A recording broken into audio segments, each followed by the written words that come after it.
On dit que le Machu Picchu respire encore, que sous ses pierres dort un dieu oublié. Certains l'appelaient le prince du vent, celui qui osa défier les dieux et les hommes. Voici son histoire, celle d'un roi né du soleil et du souffle des montagnes.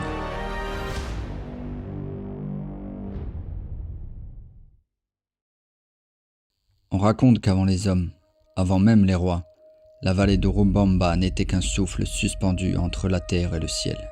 Là-haut, au bord du monde, deux forces s'affrontèrent. Kuntur Amaru, le condor des cieux, et Supa Kari, le serpent venu des profondeurs. Leur combat fit trembler le temps, la lumière contre l'ombre, le feu du soleil contre la morsure de la terre. Et quand leurs cris se turent, la mer terre les enferma dans la pierre. Le corps du serpent devint le fleuve sacré d'Urubamba, et les ailes du condor les falaises du Machu Picchu. Depuis ce jour, la montagne veille entre les cieux et les abîmes. Elle garde l'équilibre du monde. Mais parfois, quand la brume s'élève au matin, on entend battre des ailes quelque part au-dessus des ruines. Est-ce le souvenir d'un ancien combat ou l'avertissement que l'équilibre est sur le point de se rompre? Le soleil se lève sur les hauteurs du Machu Picchu, caressant de lumière les pierres anciennes. La brume s'efface lentement, comme si la montagne révélait son secret, un souffle à la fois. Au sommet du temple du soleil, le jeune prince Tupac contemple l'horizon. Là-bas, derrière les pics infinis, il imagine un autre monde, la mer vaste, libre, inconnue. Chaque matin, il rêve d'y aller, quitter les nuages, les rituels, les murmures des prêtres. Mais il reste, pour son père, le roi Inti Yupanqui. Le monarque, sage et bienveillant, lui parle du condor et du serpent, du temple du soleil et de celui de la lune sous le piton rocheux de Huayna Picchu, renfermant l'équilibre fragile qui relie les mondes. Le roi a dit « Un jour, Tupac, tu porteras ce double signe, celui du ciel et de la terre, et le peuple te nommera Inti, comme le dieu soleil. Rappelle-toi, régner, c'est comprendre l'union des deux. » Tupac baisse les yeux, partagé entre respect et impatience. Il sourit à son père, mais son cœur, lui, est déjà loin. Dans l'ombre des terrasses, un homme écoute en silence, le général Rumi. Ses yeux, durs comme la pierre, ne quittent pas le jeune prince. Le vent se lève, léger d'abord, puis plus froid, comme si la montagne, elle aussi, retenait son souffle. Ce matin-là, le vent ne portait plus les chants des prêtres, mais un grondement, lointain, inconnu. Des silhouettes d'acier apparurent dans la brume, des hommes venus d'un autre monde, montés sur des bêtes géantes, crachant le feu et la foudre.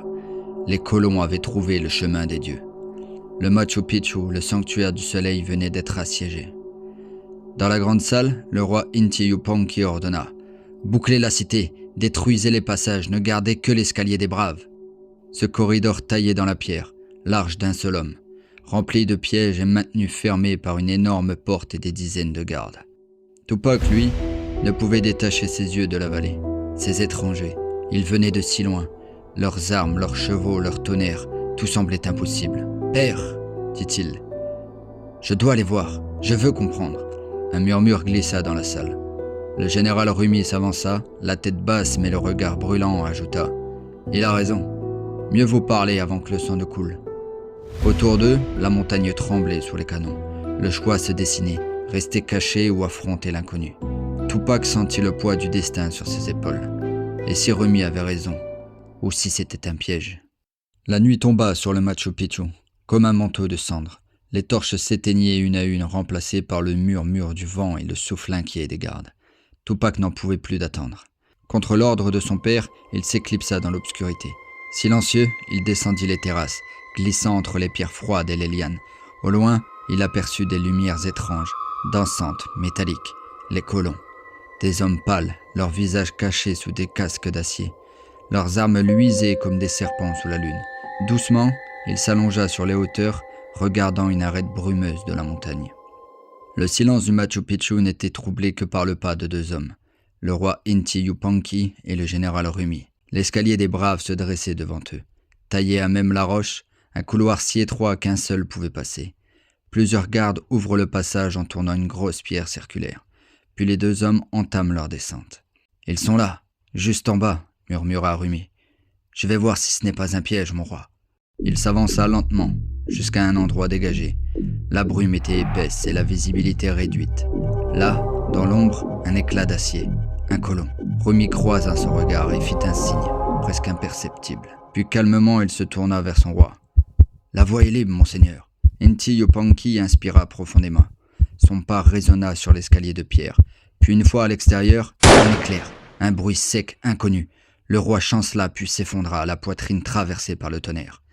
En haut des terrasses, Tupac accourut, le cœur battant.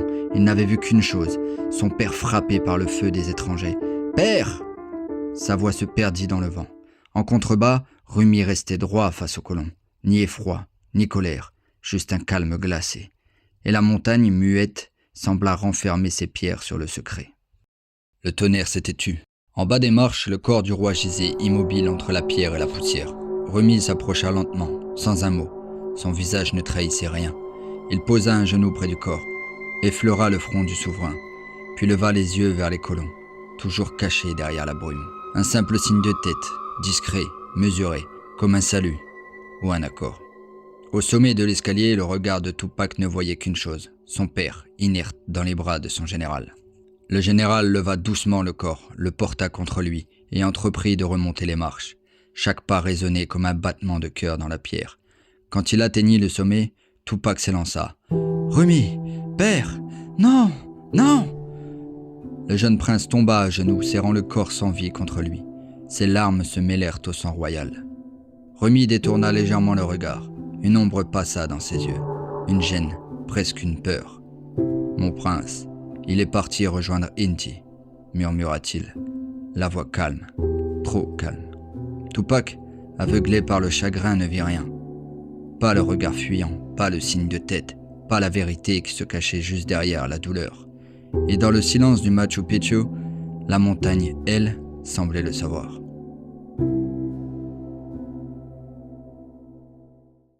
Le soleil s'était couché depuis 3 jours sur le Machu Picchu endeuillé. Le corps du roi brûla selon le rite des anciens, et la fumée monta vers Inti, le dieu soleil qui accueille les âmes des justes. Tupac portait en héritage le collier du double signe, celui de la lune et du soleil, transmis de père en fils depuis la nuit des temps. Mais au pied du temple, la voix du peuple tremblait. Sans roi, sans guide, la montagne semblait muette.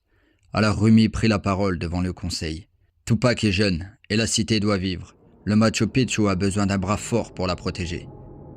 Les prêtres acquiescèrent. Les gardes baissèrent les yeux, et le sceptre royal passa sans éclat dans les mains du général. Tupac, debout, le regard brûlant, s'avança. « Non, mon père m'a préparé à régner. C'est moi que le soleil a choisi. » Rumi, le regard méprisant, calme, presque paternel, dit « Ton père est mort pour tout sauver, pour tous nous sauver, Tupac. Pour te donner le temps de grandir. Mais comment régner quand ton cœur rêve d'ailleurs ?» Ces mots frappèrent le jeune prince comme une lame. « Tu voulais voir la mer, n'est-ce pas ?» continua Rumi. « Tu as insisté pour qu'il descende. Tu l'as mené vers sa mort sans le vouloir, juste pour satisfaire ta curiosité pour un autre monde. » Un silence s'abattit. Les gardes se détournèrent. Le poids de la faute écrasa le jeune prince. Sans un mot, Tupac quitta la cité la tête basse. Il marcha toute la nuit jusqu'à ce que les terrasses disparaissent derrière la brume. Au matin, il atteignit le sommet du Huayna Picchu. Là-haut, le vent hurlait comme une plainte venue des dieux. Depuis 3 jours et 3 nuits, le prince veille sur les hauteurs du monde. Il pleure mais ne demande rien aux dieux. Il veut comprendre le silence des cieux. Une ombre passe. Le vent change et un cri fend le brouillard. Tupac lève les yeux. Un grand condor tournoie au-dessus de lui. Il se pose sur une corniche voisine, immobile, le regard noir et profond. Dans ses serres, un petit condor tremblant, presque inerte. Le rapace est le messager des dieux. Il observe l'homme, et le sang de sa progéniture presque mourante. Tupac, s'approchant doucement, dit « Je peux peut-être sauver ce qui bat encore ?» Il tend les mains et recueille le petit oiseau haletant. Le grand condor pousse un cri strident, puis se tait. Il le laisse faire. Pendant 2 jours, le prince veille sur la crête. Il nourrit le petit de son eau, de sa chaleur, et chaque nuit le condor adulte reste là, à distance, guettant, prêt à frapper ou à comprendre. Au 3e matin, le petit condor se redresse et ouvre les yeux. Le grand s'approche lentement. Dans son bec, il tient une petite pierre polie, creuse, sculptée par le vent. Il la dépose devant le prince. Tupac ému murmure « Un don ? Des cimes ?» Il porte la pierre à ses lèvres et souffle. Le son paraît irréel. C'était la voix du ciel, le souffle humain mêlé au souffle divin. Le vent dévoile alors le pendentif du jeune héritier, le double signe, le soleil et la lune. Le grand oiseau s'incline, non devant un roi, mais devant celui qui accepte les deux faces du destin, le condor et le serpent, la vie et la mort. Le condor s'éleva, poussant un cri majestueux, puis disparut dans les nuages. La nuit s'était posée sur le Huayna Picchu. Une lune pleine, immense, veillait sur les cimes argentées. Tupac marchait seul dans la pénombre, guidé par un appel qu'il ne comprenait pas encore. La roche semblait le guider, au temple de la lune, creusé dans le ventre même de la montagne. Une fois arrivé, le silence avait une épaisseur. Chaque souffle semblait éveiller un souvenir ancien. La pierre du vent, offerte par le condor, se mit soudain à luire d'une lueur pâle. Une gravure apparut lentement, une lune, parfaite, vivante, qui semblait respirer avec lui. Tupac tomba à genoux. Le vent se leva, mais ce n'était plus le vent, c'était un souffle, une présence. Et dans la lumière changeante, une silhouette prit forme. L'ombre du roi Inti Yupanqui, drapé d'or et de brume, se tenait devant lui. Le jeune prince ému demanda « Père, est-ce un rêve ou le royaume des morts ?» Inti Yupanqui, d'une voix résonnante, calme et profonde, répondit « Ni l'un ni l'autre, mon fils. Ce lieu est le seuil où la terre parle au ciel. Tu as cherché des réponses, te voici devant la vérité. » Tupac baissa les yeux, la tête submergée. « J'ai échoué, j'ai voulu comprendre et j'ai perdu ton trône, ton peuple, ta vie. » Inti Yupanqui le rassura.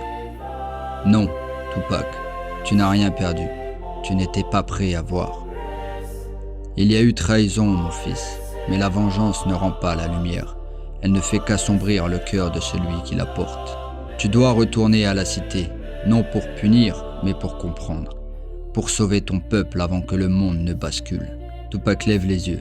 « Mais je ne suis qu'un enfant, un prince sans royaume. » Inti Yupanqui souria tendrement. « Non, Tupac, tu es Inti, le soleil renaissant. Un roi ne se mesure pas à son âge mais à ses actes. La royauté n'est pas un trône, c'est un fardeau que l'on choisit de porter pour les autres. N'oublie jamais ton peuple, tu portes le secret de la royauté. Tu es un enfant de la terre, rappelle-le à tous. Ne te crois jamais au-dessus d'eux car tu n'es qu'une poussière du soleil, tout comme eux. Chaque vie est précieuse. Maintenant va, apprends, grandis et reste fidèle à nos convictions. » Sa voix s'estompa lentement, se mêlant au murmure du vent et au chant lointain d'un condor. Quand la lueur s'éteignit, le temple retrouva son silence. Tupac tenait la pierre du vent serrée contre lui. Son regard, pour la première fois, ne cherchait plus à fuir. Il savait. L'enfant qu'il était avait disparu. Sur les hauteurs du Huayna Picchu, sous la lune éternelle, naissait un roi. L'aube se lève sur les cimes. Tupac descend la montagne en courant. Le vent fouette son visage, la pierre du vent serrée dans sa main. En contrebas, le Machu Picchu fume. Des torches, des silhouettes étrangères, des cris.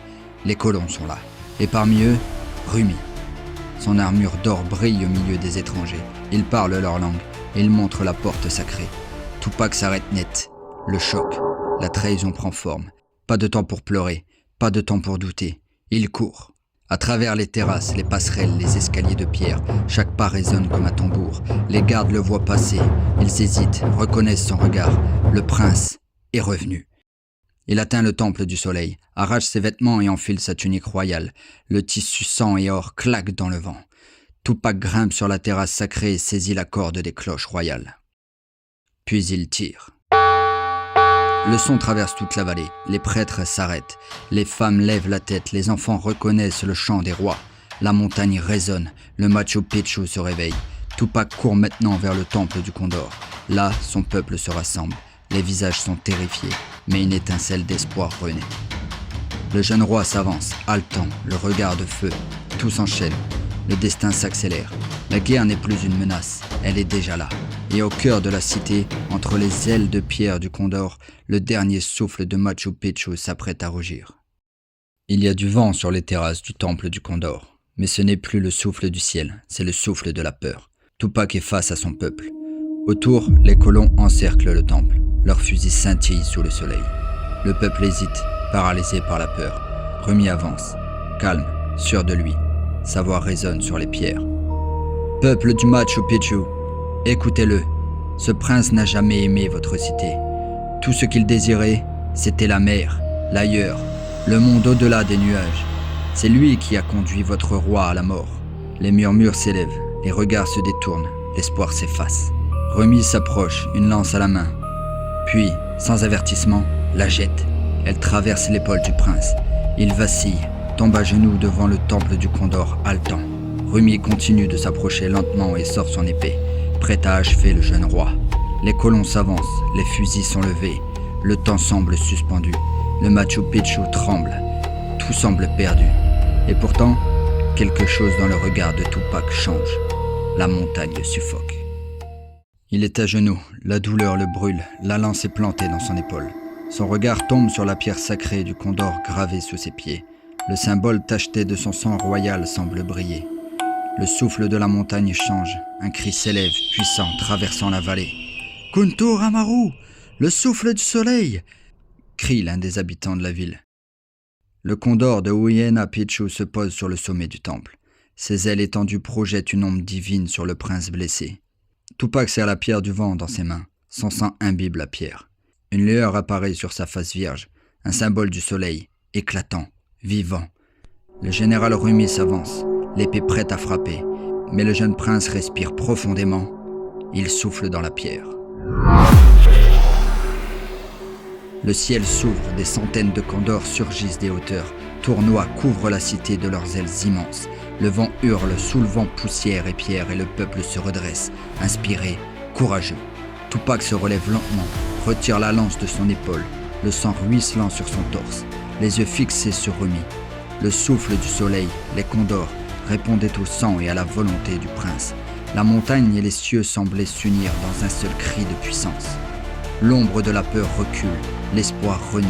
Le moment décisif approche, et dans le fracas des ailes et du vent, Tupac n'est plus un enfant. Il est le roi, le descendant du soleil. Alors il se redresse, la tunique ensanglantée, les yeux brûlants de colère et de certitude. « Rumi !» hurle-t-il. « Explique au peuple pourquoi tu as pris le corps du roi avec tant de calme. Tu n'as pas collaboré pour sauver la ville. Tu as trahi ton roi. Tu es banni du royaume pour toujours. » Le général s'immobilise, froid, sûr de lui. De quel droit oses-tu m'ordonner de quitter la ville? Tupac lève la tête, le souffle profond, la voix résonnant comme le tonnerre. Parce que je suis un enfant de la terre, tout comme mon peuple. Je suis le roi de Machu Picchu, fils de Inti Yupanqui, et tu me dois obéissance. Rumi brandit son épée, prête à frapper, mais dans un cri strident, les condors surgissent du ciel. Des ailes immenses balayent l'air, frappent Rumi, puis l'attrapent et l'élèvent dans les cieux, et le lâchent. L'homme tombe dans le vide, emporté par la tourmente, hurlant. Dans les terrasses, le peuple hurle à l'unisson. « Inti, Tupac! Inti !» Puis un homme s'avance, levant le poing. « Pour le roi !» Et tout le peuple se soulève. Les guerriers, les femmes, les enfants foncent sur les colons, poussés par le courage et la colère. Les fusils éclatent, les balles sifflent, mais les centaines de condors tournoient, attaquent, plongent sur les colons et brisent leurs rangs. La cité s'emplit d'un tumulte de plumes, de cris et de tambours. Les colons sont submergés et battent en retraite. Le Machu Picchu reprend vie. Le souffle du soleil et le sang du roi, la montagne et le ciel s'étaient unis pour protéger leur héritier. Tupac se tient debout, au milieu de son peuple et des condors. Son regard embrase l'horizon. Le Machu Picchu est à nouveau entier. L'ombre de la trahison est vaincue, mais l'histoire ne fait que commencer. Le silence revient sur le Machu Picchu. Les colons sont repoussés et la cité respire à nouveau. Tupac se tient sur la terrasse du temple du Condor, le vent caressant son visage, les plumes des oiseaux tournoyant autour de lui. Il regarde la vallée, les rivières, les montagnes. L'eau chante, les pierres murmurent et le vent semble porter la voix des ancêtres. Il n'a pas besoin d'aller plus loin. Tout ce qu'il cherche est ici, la vie, la force, la beauté. Le monde entier est contenu dans sa cité sacrée. Le jeune roi comprend enfin. Le Machu Picchu, avec ses montagnes, ses vents et ses eaux, est plus qu'un refuge. C'est un royaume entier, un univers où le ciel et la terre s'unissent. Tupac ferme les yeux et inspire profondément. Chaque souffle, chaque pierre, chaque courant d'air le relie à son peuple, à ses ancêtres, à la vie elle-même. Les condors planent haut, messagers silencieux, gardiens éternels. Et dans ce souffle, dans ce silence vibrant, le prince du vent naît pleinement. Celui qui parle la langue du ciel et entend la voix des montagnes, qui unit son peuple, protège la cité et a fait renaître la flamme d'un empire que nul ne peut soumettre. Le Machu Picchu s'élève, éternel, et le vent continue de chanter son nom à travers les sommets.